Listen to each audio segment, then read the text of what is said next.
पर कौन किस तारीख में क्या क्या है वो हमसे बात करे, वो हमसे पेपर चेक करवाए, क्या करना है वो करे, डीओ को वो अपील करे। डीओ साहब खुद हम ये शिक्षा विभाग को दो महिला को बहाल किए हैं, महिला पर अत्याचारी करना शुरू कर दिया, कभी कोई हाथ उठा रहा, कभी ओल जल उठा रहा, उंगली उठाना शुरू कर दिया। इस चीज क्या कह करके वो लोग कह रहा है कि जाली बाली है, जाली बाली। अरे भाई मेरे पास पेपर है सारा, वो आए हमसे चेक करे। वो अररिया जोखीहाट के गिरदा पंचायत परवानपुर स्थित मदरसा साइदुल बनात से जुड़ा मामले में अब दूसरे पक्ष की राय भी सामने आ गई है। बीते दिनों बहाली और व्यवस्था को लेकर उठे सवालों के बाद ये मामला चर्चा में आ गया था, जहां पहले कुछ ग्रामीणों ने मीडिया से बात कर आरोप लगाए थे। वहीं अब मदरसा साइदुल बनात की ओर से दूसरे पक्ष कमेटी अशफाक ने भी अपनी बात सामने रखी। दूसरे पक्ष का कहना है मदरसा में होने वाली बहाली नियम और प्रक्रिया के तहत की गई, इसमें किसी भी तरह की कोई मनमानी या पक्षपात नहीं किया गया है। आरोपों को बिना पूरी जानकारी लिए ग्रामीणों ने गलत तरीके से मीडिया से बात किया है। मदरसा प्रबंधन ने ये भी स्पष्ट किया है, अगर किसी को आपत्ति है तो जांच हो, हम हर तरह की जांच के लिए तैयार हैं, लेकिन इस तरह बिना तथ्य जाने किसी को भी बदनाम करना ठीक नहीं।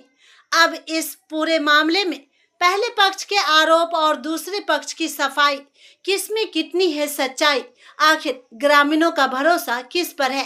पूरी जानकारी और दोनों पक्षों की राय जानने के लिए वीडियो को अंत तक जरूर देखें।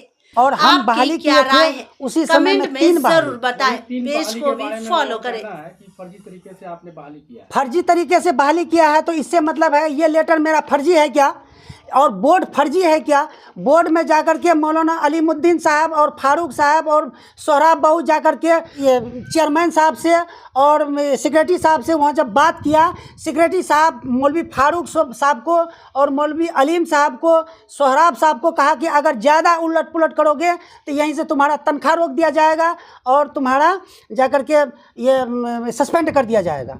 सारी बात वहाँ बोर्ड से फिर वहाँ से भागते हुए यहाँ से आया, कहा कि नहीं, इसका सेक्रेटरी का कागजात बोर्ड के तरीके से बहुत ही ज़्यादा सही है। और उसके बाद में फिर भी हमको मान्यता नहीं देने लगा।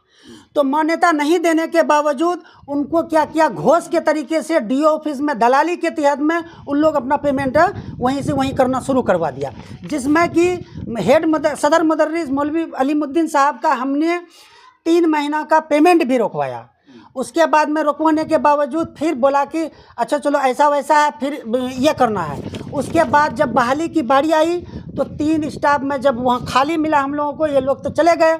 उसके बाद 16/2/2022 को हमने ये 3 आदमियों का बहाली करके हमने सारे अच्छे तरीके से विज्ञापन भी निकाला, सारा बात किया। उसके बाद मदरसे के अहाते में एक्सपर्ट के थ्रू इंटरव्यू होने के बाद उसके बाद सारा कागजात को हमने बोर्ड को सौंप दिया 2022 में, 16/2/2022 को। उसके बाद जी तीनों को जो लेटर मिला है कब मिला? ये लेटर 30 को मिला है, 26 को। उसके बाद 6 अप्रैल को हमने उसको ज्वाइनिंग मदरसा में कर भी दिया। अच्छा, ये लोग अभी जा रहे हैं, जा रहे हैं, आ रहे हैं। इसी बीच में आने के क्रम में, जाने के क्रम में ये लोग गांव वाला तो पूरा नहीं, ये लोग विरोध लोग, जिसका कि मान के पेट में सांप लौटता है, वो लोग 2-3 आदमी जैसे हुआ ये। जबकि उस कमेटी में जो सदर है वो बाजब्ती वो स्कूल का एक टीचर है, बीपीएससी वाला। एक मिनट सर, अभी जो कमेटी वहाँ पर थी क्या आप लोग भी पहले उसी कमेटी में थे? जी, उसी कमेटी में हमने थे, सचिव थे, उसी में थे, हम सचिव थे। और अभी जो लड़का उसका जो अभी सदर है वो अभी दूसरा स्कूल में, अररिया के तरफ कोई स्कूल है, उसका नाम तो हमको पता नहीं है, उस स्कूल में वो टीचर है बजबते अभी प्रेजेंट में।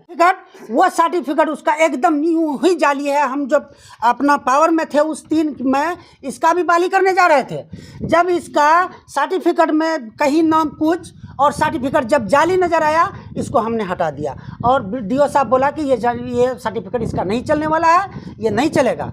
तो वो फिर अभी मामला कैसा क्या हुआ नहीं हुआ वो फिर अभी बहाल हो गए हैं। अभी वो आप लोग वहाँ जो बैठक रखे हुए थे, क्या झगड़ा भी थोड़ा बहुत देख रहे झगड़ रहे थे आप लोग? झगड़ रहे थे, उसी में हमारा ये मन गए स्टाफ वहाँ जो गई, अभी महिला है, दो महिला है, महिला को बहाल किए हैं। महिला पर अत्याचारी करना शुरू कर दिया, कभी कोई हाथ उठा रहा, कभी औल जल उठा रहा, उंगली उठाना शुरू कर दिया। इस चीज क्या कह करके वो लोग कह रहा है कि जाली बाली है, जाली बाली। अरे भाई मेरे पास पेपर है सारा, वो आए हमसे चेक करे, वो पेपर हमसे सारे पेपर मांगेगा, हम वहाँ पेपर देंगे। ये लोग हमसे पेपर मांग रहा है, क्यों दे इसको पेपर? ये कौन लगता है? ये शिक्षा विभाग का कोई अधीन में क्या लगता है कि इसको हम पेपर दिखाएं? ये बात से हम अपना मन गए। हमारा जो स्टाफ वहाँ पर जा रहा है, ये सदर मुदर्रिस साहब हमारे मुजफ्फर साहब को कभी कभार ये जूता चप्पल दिखाने का ये काम कर रहे हैं। उन लोग बाहर एक गेट में मदरसे के अंदर में जाता है खिचड़ी में।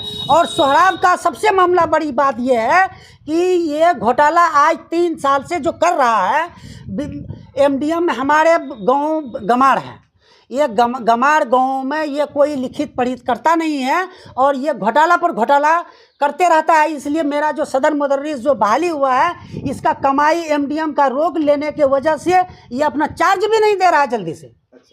चार्ज रोक रखा है। हेडमास्टर जो भी आपका HM साहब मदरसे का जो जिम्मेदार है जी, कौन जिम्मेदार है? उनके बारे में जो हमारा जो सदर साहब हैं, ये सदर मुदर्रिस जी। तो उनका आरोप है आप लोगों का ऊपर में कि हमको कोई जानकारी नहीं है 2010-11 से हमारी। तो वो है कौन? वो मदरसा का तो स्टाफ है, वो है कौन कि उसको हम जानकारी देंगे?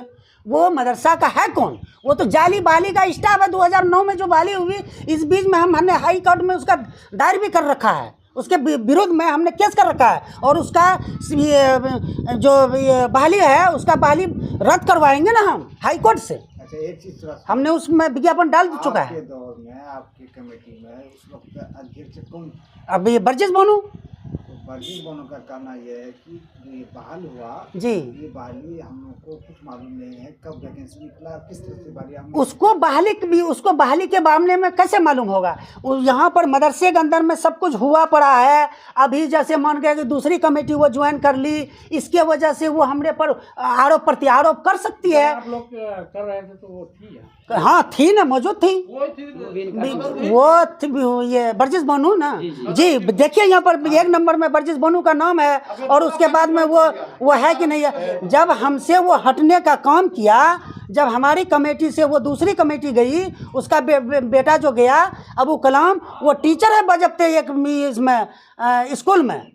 और उसके बाद में यहाँ पर कैसे पता नहीं यहाँ के लोगों को झांसा दे करके वो सदर बन गया है। वो अभी नई वाली कमेटी में, हमारी कमेटी 2019 में अप्रूव हुआ।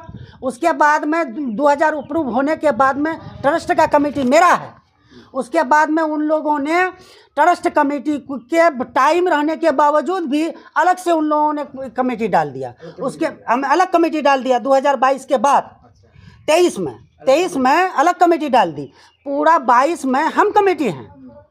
23 में कै तारीख को 26/5/2023 में उसको अप्रूवल मिल गया। जब उसको 26/5/2023 को उसको जब अप्रूव मिल गया तो हम भाई हट गए, कहे कि अच्छा कोई बात नहीं है। इस बीच में विरोध में हमने हाई कोर्ट में केस भी किया और केस चल रहा है। अब मान गए कि 2026-22 का नियमावली के तहत में उसकी कमेटी समाप्त हो गया। तो हमारी जो बहाली थी तो अभी 30/3/2026 को हमको जब लेटर इशू हुआ, जब हमको मिला तो